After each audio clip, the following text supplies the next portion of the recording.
Гледайте мача Атлетико Мадрид срещу Борусия Дортмунд на 10 април от 10 часа на живо по Ринг.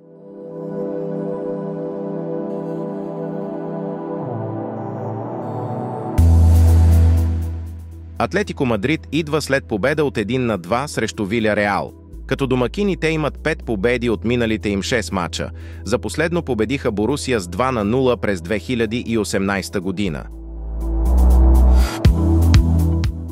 Борусия Дортмунд претърпя загуба с 0-1 от Щутгарт, която развали поредицата им от 5 победи. За миналите им 6 гостувания те записаха 4 победи. Те имат 2 мача срещу Атлетико, като имат 1 победа и 1 загуба. Базирано на статистиката ни, очакваме победа от Атлетико Мадрид.